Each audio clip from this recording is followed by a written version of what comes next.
አረ ኮት ነው ኮተት ነው። ምን ጋሽ ተሰማ ሲሞቱ ለብሶት የተቀበሩበት ኮት አይደል እንዴ? በለበደ መቃብር ቆፍረ ሬሳ አስወልቀ መልበስ ጀመርክ።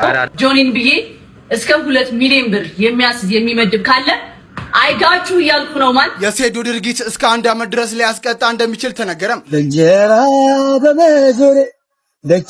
በመዞሬ ይሄው ተሰብሯል የቀኝ እግሬ። ኤኒ ቲክቶከር ከኔ ጋር ፋይት ማድረግ የሚፈልግ ካለ እሱ ዴም ማድረግ ይችላል።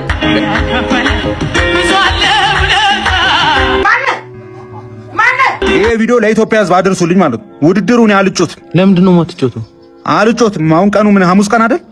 እና በነጋታው ጁማ ነው። አይመችም። የቅዱስ ላሊበላ አካባቢ ተወላጆች ከዚህ ሀገርም ያላችሁ ከውጭም ያላችሁ ይቅርታዬን ቀበሉኝ በእግዚአብሔር ስም እጠይቃለሁ። ሰላም የሀገሬ ልጆች እንዴት ናችሁ? ዛሬም እንደተለመደው ልንስቅ ልንዝናና እዚህ ተከስቻለሁ። እንደተለመደው ማይ ፋሚሊ ይሄን ቪዲዮ ላይክ አድርገን እንጀምራለን። ለዚህ ቻናል አዲስ ከሆናችሁ ደግሞ ሰብስክራይብ አድርጉ። ሐሳብ አስተያየቶቻችሁን ኮሜንት ሴክሽን ላይ ጻፉልኝ። ዋላ እና አንበሳው እንዴት ሰላም ነው? አለሁልሽ አባቴ። ደህናውን ልሰናበት ነው የደወልኩት። የት ልትሄድ ነው? ክፍለ ሀገር ልትሄጂ ነው እንዴ? አይደለም እና ልሞት ነው። ኧረ ምንድን ነው የምታወራው አንተ? ደግሞ ራሴን ላጠፋ ነው። የንግድ ባንክ ህንጻ ወይ ረጅሙ ህንጻ አለ አይደለ?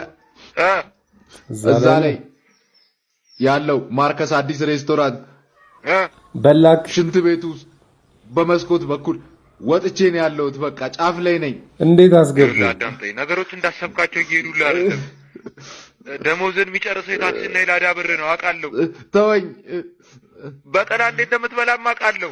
አሁን ራስን አጠፋ ማለት የምትሄደውን አስብ፣ ህመሙን አስበው። እናትህን፣ አባትህን፣ ፍቅረኛ የለኝም እባክህ። ወደፊት ይኖራል። እሱማ እውነትህን ነው። በቃ አሁን ውረድ ከመስኮቱ ላይ ብራዘሪ። ግን ምን እስቴክ በልቻለሁ ልሞት ነው ብዬ ውስኪም ጠጥቻለሁ። ስንት ብር ነው? 30,000 ብር። ኧረ በስመ ኧረ አብ ትንሽ ነው። ወንድሜ አዋጣኝም። ቻው በቃ ተባለ። ቻው። ሄሎ ለወልኔ ከፍለዋለሁ አለ ወንድሜ። ምን አልከኝ? አለ ተርፋን ኧረ ወደክ መስሎት ነው። አለ ተርፌያለሁ። እኔ ከፍላለሁ ነው ያልከኝ? ኧረ በስመ አብ እሱንም ሰምተሃል? እሺ ወንድሜ፣ ድሮም እኮ አንተ እያለልኝ ሰው እንደሌለው መሆኔ እኮ ነው የሚያሳዝነኝ። በቃ ተረጋጋውን። እሺ ውረድ ከመስኮቱ ላይ። አዎ ወርጃለሁ። ይኸው ወርጃለሁ። ውጣ ከሽንት ቤቱ። ወጥቻለሁ። ይኸው። እሺ ስልክ ላይ ቴሌ ብር አለ? አለኝ። አዎ አይ የብድር አገልግሎት ይሰጣል። ተበደር እየሰራ ትከፍለዋለህ። ምን ወጣት አይደለ እንዴ? አሁን ከፈለክ አካለልከኝ ወይ? እዘላለሁ ተበልቼ። ዝለል ወንድ ነህ ዝለል። እንዴ 30,000 ብር ይላል እንዴ? አብሮክ ይዘላል ከፈለክ። አንተ ምንድነው የሚያንቀዋልልህ? ምን ላድርግ? ስራ የለኝ። እኔን አግዘኛ። ምንድን ነው አግዝሽ? አልሄድና ኮባ አምጣልኝ። ኮባ? እንደዛ ትይኝ እንዴ? ምርጥ ኮባ ነው ይዤልሽ መጣ። የተለየ ኮባ። አንተ ምንድነው ያለው? ትርም የሚያንቀዘቅዝህ 9 ሰዓት ከሆነ ያልቃል። እጅ ይበዛበታል። ደግሞ የዘንድሮቹ እጅ የላቸው ታውቂያቸዋለሽ? ኮባ? አዎ። ለማንኛውም ብዙ አለመሽም። ቶሎ እመጣለሁ። እንዴ አንተ ምርጫውን ይዞ ሊመጣ ነው። ዳቦ ልደፋበት እኮ ነው። ኮባው ለዳቦ ነው እንዴ? እና ምንድን ነው የዳቦ ኮባ የት ነው ያለው? ወይኔ ጉዴ ፈላ። ገመድ ሲሰጠው ሁላ ወደ አፉ ነው የሚወስደው።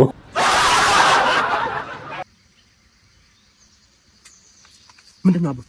ለምን የተደበቀው? ምን እያፈሱ ነው እንዴ? አፈሳ ነው? ምን ሆነ ነው? ምን የሚሸት ነገር አለ? ግማታችሽ አፈሳ ጉዳ ፈላ ጋይስ። ጆኒን ብዬ እስከ 2 ሚሊዮን ብር የሚያስዝ የሚመድብ ካለ አይጋችሁ እያልኩ ነው። ማን ና እኔ ጆኒን ብዬ በ2,000 ብር እኔ ፋይቱን ተሸንፌያለሁ። 2 ሚሊዮን ብር ብቻ ሳይሆን የማሸንፈውን 4 ሚሊዮን ብር ለሱ ነው። ከመጀመሪያው ራውንድ ካለፈ ይቻላል። እና ያው ኮሜንት ላይ ያሳውቁኝ። ማንም ቪዲዮ መስራት የሚችላል ከኔ ጋር 2 ሚሊዮን ብር ማስያዝ የሚፈልግ ሰው ካለ እግዚአብሔርን እየቀለድኩ አይደለም። ዴማርኩኝ እመድባለሁ ጆኒ ብዬ ስለሚቻል ያርግልሽ እናቴ። ኧረ አንቺ ይመችሽ። እወዳደራለሁ ሁላ ብላለች። እሱን ላሳያችሁ። ኤኒ ቲክቶከር ከኔ ጋር ፋይት ማድረግ የሚፈልግ ካለ እሱ ዴም ማድረግ ይችላል። እናሳ ኢቲኤፍሲ 3 ጃኒ እኔ ራሴ ፐርሰናሊ ትሬን አድርጊያት። ኢቲኤፍሲ 3 ኤኒ ቲክቶከር ፋይት ለማድረግ ዝግጁ ናት። if you want to say it doesn't matter 3 እስከ 4 ወር የብራዚሊያን ጂጂስ ትሬኒንግ ምን እንደሚያደርግላችሁ ምን ጥቅም እንደሚሰጣችሁ ታያላችሁ። አሁን በዚህ ኢቲኤፍሲ 2 ሴንዶ ይታጠፋል፣ ይሰበራል፣ እናቱን እድሜ ልኩን ታስታምመዋለች። ኢቲኤፍሲ 3 ደግሞ ጃኒ will fight any TikToker ኢትዮጵያ ውስጥ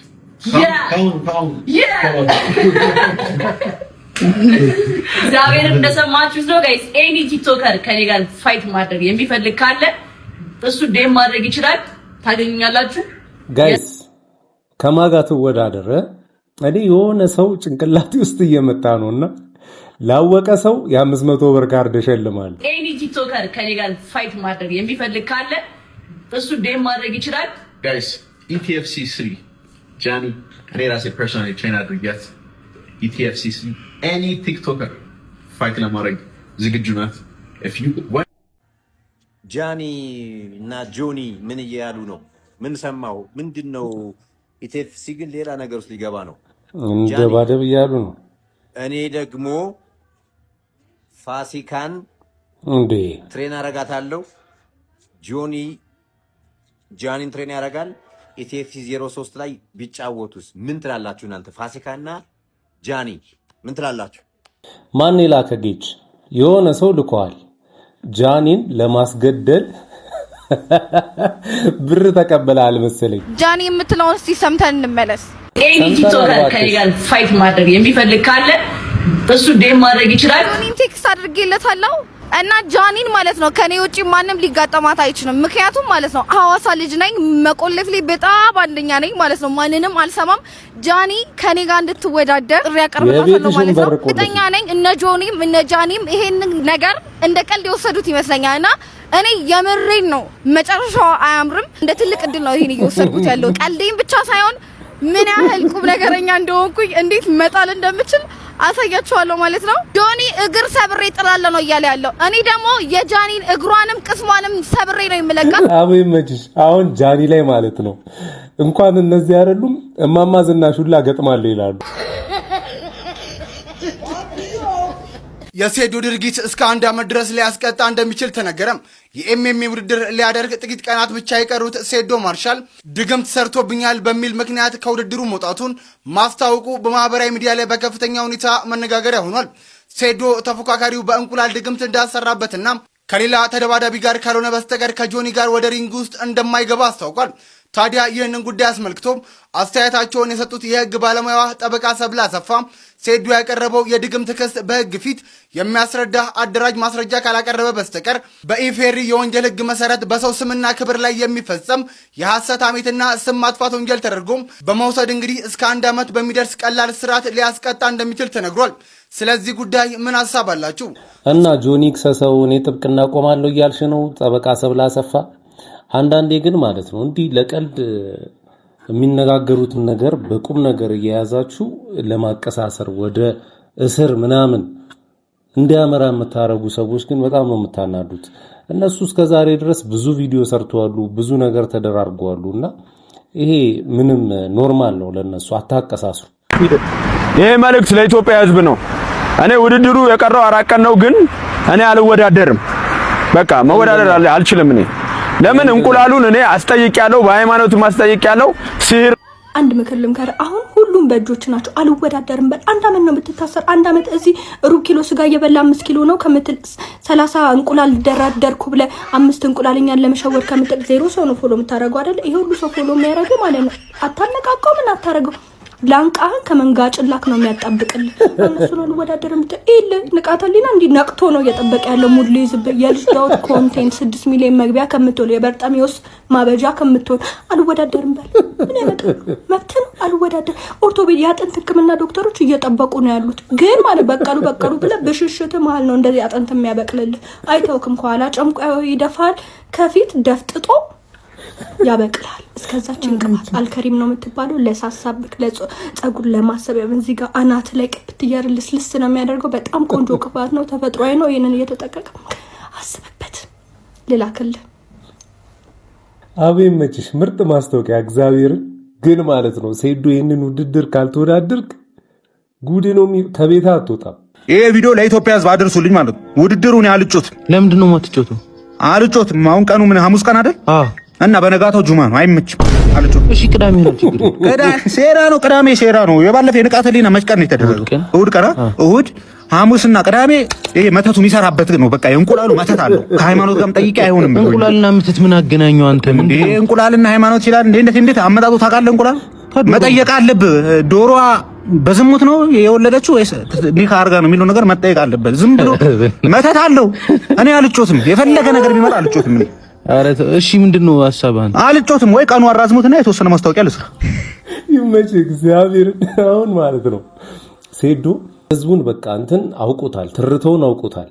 በዚህ ጨዋታ በዚህ ሙድ ቫይራል ይወጣል ምናምን። ማስታወቂያውን ደግሞ በደንብ እየሸቀለ ነው። ይሄ ነገር ተወዳድረ ካለፈ በኋላ ግን እግዚአብሔርን አብሶ ካሸነፍክ እኔ አንተ ተከታይ እሆናለሁ። አንተ ጋር መጥቼ እሰራለሁ። ለእንጀራ በመዞሬ ለእንጀራ በመዞሬ ይኸው ተሰብሯል የቀኝ እግሬ። ለእንጀራ በመዞሬ ሆኛለሁ ዕጣ ዟሪ ሆኛለሁ ዕጣ ዟሪ እያባረረኝ አስከባሪ ሆኛለሁ ዕጣ ዟሪ። ኧረ ተው አስከባሪ ኧረ ተው አስከባሪ እንዳልሆን በኋላ ኪስ በርባሪ። ኧረ ተው አስከባሪ። እወዳችኋለሁ። እንደው ይገርማል። ይደንቃል እኮ በጣም እንጂ ምና እጂሹ አያታጂ እንዲመስል በዚህ ክረም ልብላ ምስኪን እናቴ አያታጂ አይሰማህም? ኧረ አያታጂ አልሰማህም? ሰማህ? ቆይማ ምና ቆይ ያ ቆይ ዝም ብለሽ ምና ያ ልምድ ነው ያ ጀሬዳስ አፈርጥጡን እንኳን አላሰቻት እንዴ ምን እንደው እንዴ እንደምን ጎሹ አሁን ሰማኝ። ደህና ነው ወይ? ደህና ነው ወይ? ሰላም ልበል ብዬ እኮ ነው። ሰላም ነህ? ሰላም ነኝ። እንደው እንዲህ አይነት ሰላምታ ቢቀሩቦት እዲያ ልጆች ደህና ናቸው? ደህና ናቸው፣ ደህና ናቸው። ይምጡ። አባቦት ብለሽ አንቺ እንዲያው አላባበረ እንዲያው ባብቶ በለጠ ደግሞ እዚያ ጋር ቆይ ሰላም ልበል ደግሞ አረ ኮት ነው ኮተት ነው። ምን ነው ምን ጋሽ ተሰማ ሲሞቱ ለብሶት የተቀበሩበት ኮት አይደል እንዴ? በለበረ መቃብር ቆፍረ ሬሳ አስወልቀ መልበስ ጀመርክ? አረ አይደለም ማሳጥቤ ላስተኩሰው እየሄድኩ። የጦር ሜዳ ነው። እኔ ጦር ሜዳ ቢተኮሱ ብሎ ቀጥ የሚል አይመስለኝም። የሚገርም ጻዴ ኮት ጀርመን ሀገር ውሻ ጠባቂዎች ናቸው ይሄን ኮት የሚለብሱት። ይገርማል። ታውቃለህ ነገ እንደማገባ ለዛ እኮ ነው ያሰራው። ለራስ ነው ጭራሽ። እውነትም ሰርግና ሞት አንድ ነው። ይሄን ኮት ለብሰ የገዛ ሚስት ብታይ ሙሽራ የቀረ የሚለውን ዘፈን ከፍታ ቀንም ሙሉ ስቅስቅ እያለች የምታለቅስ ነበር። ግድ የለም ይሄ ኮት ለሰርግ ይቅርብ። ቁጭ አድርገውና ስትፋቱ የፍቻችሁ ቀን ትለብሰዋለህ። ደግሞ ባለ አንድ ቁልፍ ነች። ታዲያ ለምን አስቀረጸህ ባለ ሁለት ቁልፍ አታረጋት? የሚገርም ይሄ ኮት ራሱ ፋዘር ነበሩ። የሱ ግን ለየት የሚያደርገው በጋን ነበር የሚቆለፈው። አሁን አሻሻሉት፣ አዘመኑት ማለት ነው። አዎ አሻሽሉታል። በዛ ላይ ከፋይ ነው። ምን የራት ነው ከፋይ? ኧረ ሱፉ ከፋይ ነው። ልክ ነህ። ለነገሩ ይሄን ኩት በመልበስ ብቻ ሊከፈል ይገባል። ባይዘው ወይ እኔ መመክርህ ምን እንደሆነ ታውቃለህ? እነዚህ ሁለቱ ኪሶች ይታዩዋል አይደል? ሁለት ትላልቅ ድንጋይ ተከተበትና ማለት አሽከርከረ ወንዝ ላይ መወርወር ነው። ግን ከዚህ ኮት የሆነ ነገሩ ተመችቶኛል። በተለይ መስቂያው በጣም ነው የተመቸኝ። ሚስት ካስቸገረች ትሰቀልበታለህ ቆጥ ላይ ምናምን። ያን ያህል ያስጠላል እንዴ? ኧረ ያስጠላም። በሚኒሊክ ዘመን ማለት ነው መኪና ከመግባቱ በፊት በቅሎ ነጂ የሚባሉ ነበሩ። እነሱ ነበር ይሄን ኮት የሚለብሱት። ነጂዎቹ አይደሉም በቅሎቹ ናቸው። እነሆ ከ140 ዓመት በኋላ ታሪክ ራሷን ደገመች። እንዴ በያው አንተም ስልብነ በቅሎ የማይወልድም ኮት አልተሳሳትክም ልልህ ፈልጌ ነው። አረ በስመ አብ ይሄ ልጅ ማለት ነው እንኳን ይሄን ኮት ሊለብስ አይደለም ሌላ ኮቱን ላይ ለብስም እና እግዚአብሔር ይቅር እንዲለኝ የኢትዮጵያ ሕዝብና እንዲሁም እግዚአብሔር ሎሌ ባረክ ገጽ ላይ እግዚአብሔር ይፍታ። የኢትዮጵያ ሕዝብ እንዲሁም ደግሞ ኦርቶዶክስ አማኞች እንዴት ናችሁ? ሁላችሁም የኢትዮጵያ ሕዝብ ከዚህ በፊት የሰራኋቸው ስህተቶች አሉ። ስህተቱንም ለማረም ይቅርታ ጠይቄ ነበር ከዚህ በፊት። ያ ነገር በቂ ሆኖ ስላላገኘሁት በቅዱስ ላሊበላ ቦታው ድረስ በመገኘት ከአባቶች ምክር በመቀበል እንዲሁም ደግሞ ከቅዱስ ላሊበላ ወጣቶች የተለያዩ መረጃዎችን በማግኘት የሰራሁት ስራ ትክክል እንዳልሆነ ደጋግሜ ማሳወቅ እፈልጋለሁ። እንዲሁም ደግሞ ለቅዱስ ላሊበላ የሚተረከው ትርፍ ፍጹም ከቅዱስ ላሊበላ ጋር ያገናኘው ነገር እንደሌለ ማሳወቅ እፈልጋለሁ። አሁን የተጣላሁት ከማንም ጋር አይደለም፣ ከህዝብ ጋርም አይደለም የተጣላሁት፣ ከእግዚአብሔር ጋር መጣላቴን አውቄያለሁ እና እግዚአብሔር ይቅር እንዲለኝ የኢትዮጵያ ህዝብና እንዲሁም ደግሞ የኦርቶዶክስ ተዋህዶ አማኞች እንዲሁም ደግሞ የቅዱስ ላሊበላ ወዳጆች ሁላችሁም የሰራሁት ስህተት ነው፣ ከስህተትም በላይ ነው። እናንተ ደግሞ ይቅር በሉ እና አባቶች። እህታችን ጽጌ ያው የመጣችው ቅዱስ ላሊበላ ነው። ይህ ቦታ ደግሞ የቃል ኪዳን ቦታ ነው፣ የይቅርታ ቦታ ነው። ኃጢአተኞች ሁሉ መጥተው በዚህ ቦታ ንስሐ ተቀበለው ይድናሉና እንግዲህ እንደ ሔዋን እንደ ድሮዋ ስተት ሰርታ ሁለተኛ ደግሞ እንደ ጴጥሮስ ተጸጽታ በቦታው ላይ ተገንታ ይሄን ተናግራለች። እኛም ደግሞ በመምጣቷ ደስ ብሎናል። የሷን በመቀበል የቅዱስ ላሊበላ ድንቅ ጥበብ በዛ መልኩ የሚገለጽ ሳይሆን ስብሐተ እግዚአብሔር የሚፈጸምበት ስጋ ወደሙ የሚፈተትበት ቅዱስ ላሊበላ ለዓለም ክብር የሆነ አባት ስለሆነ በዚህ መልኩ መጥታ ይሄን ቦታ ረግጣ በመናገሯ ደስ ብሎናል። ሁላችሁም ይሄን ቃል የሰማችሁ ሁሉ እንድታደርጉላት በቅዱስ ላሊበላ ሕዝብና በቅዱስ ላሊበላዎች ስም እኛ መልእክታችንን እናስተላልፋለን። እግዚአብሔር ይስጥልን። አመሰግናለሁ በጣም። እንዲሁም ደግሞ የቅዱስ ላሊበላ አካባቢ ተወላጆች ከዚህ ሀገርም ያላችሁ ከውጭም ያላችሁ ይቅርታዬን ቀበሉኝ በእግዚአብሔር ስም እጠይቃለሁ። በጣም አመሰግናለሁ አባታችን ስላከበሩኝ። እሺ ጸጊሮያል እንግዲህ ከዚህ በፊት መነጋገሪያ ነበረች። ምንድን ነበረ መነጋገሪያነቷ? ላሊበላ ድረስ ሄዳ በጎሳዬ ተስፋዬ ዘፈን ቪዲዮ ክሊፕ ሰርታ ነበረ። እንግዲህ የዛን ሰዓት ላይ ብዙ ሰዎች ትችታቸውን ሲሰነዝሩ ነበረ። እንግዲህ አሁን ከ2 ወር ነው ከዛ በኋላ ቦታው ድረስ በመገኘት ይቅርታ ብላለች። እንግዲህ ቂም ጥሩ አይደለም። ሁላችሁም ይቅርታ ማድረግ አለባችሁ። አንቺ ምን እየሰራሽ ነው? አከሰኔ የማይተጨውኩኝ ምን እየተጨውሽ? ሚና እየተጨውሽ አይታየም? ኧረ ዝም በይ። በእውነት የነው ምቶች ኢትዮጵያ ቡና። ኧረ ዝም በይ። የምሬን ነው። አሪፍ ይከፍላሉ፣ አሪፍ ይከፍላሉ። አንቺ እንዴት ነሽ? አሉ። እና ምን እየሰራ ነው? በእናትህ እባክህ። እኔ ስህተት እየሰራሁ ነው። ስህተት እየሰራ ነው? አዎ፣ ግን ቋሚ አይደለም እባክህ፣ በኮንትራት ምናምን። ኧረ ፈልግልኝ በእናትህ። ለማን ፈልግልኝ? ላክስቴ ልጅ በእናትህ፣ ለኔ ነው። ኧረ ዝም በይ። በእውነት ለራስሽ? አዎ። ኧረ ዘመድማ በዛው ዘመድ ነው። አይ ደግሞ ምን እሺ፣ ቲክቶክ ላይ ጠፍታችኋል? አዎ፣ ጠፍተናል በእናትህ። አዎ፣ አብሽር። አይ እንከስተናል። አይደገም። አይ በእናትህ ይመችሽ። ስህተት እየሰራ ነው። እነዚህ ልጆች ግን ቀስ በቀስ ያሳብዱናል።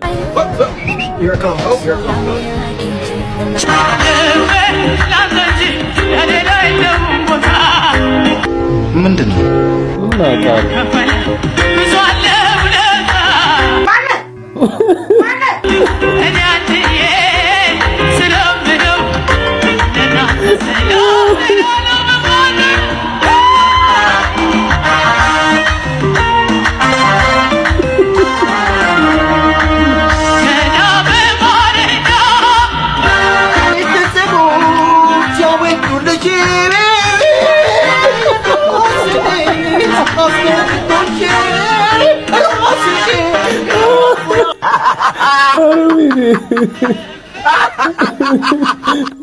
ለምበሬ? አልተዘጋጀሽም ነው ወይ? ግን ማለት ነው አብዛኛው ድምፃያኖች እንዲህ ስቱዲዮና መድረክ ላይ አንድ አይደሉ። እኔ እኮ የህዝብ የሚያስቀኝ ጦርነት ሊገዳደል እየሄደ ቁርስ ብላ ስትለው ኧረ ዛሬ ጾም ነው ይላል። እና ታዲያ ምን ሆነ ነው? እየጸለየ ነው የሚገዳደለው።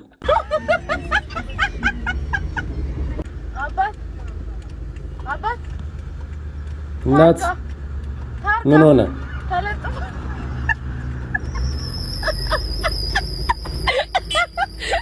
አባት ወደ ታች ነው፣ እኔ ወደ ላይ ነኝ። ተረበጃጀ እየተሽከረከረ ነው። ነግሪኛል መኪና ደምቶ ቀይ ስለሆነ ጎማ አይ ምን አጭሳችሁ ነው ግን እንደዚህ የምትጃጃሉት? ለማንኛውም ማይ ፋሚሊ ለዛሬ ያስኩላችሁ ቪዲዮ ይሄንን ይመስል ነበር። ቪዲዮ እንደተመቻችሁንም ጥርጥር የለኝም። እስካሁን ድረስ አይታችሁ ላይክ ካላደረጋችሁ አሁን ላይክ አድርጉ። ሌላ ጊዜ በተሻለ ቪዲዮ እስከምንገናኝ ድረስ ፒስ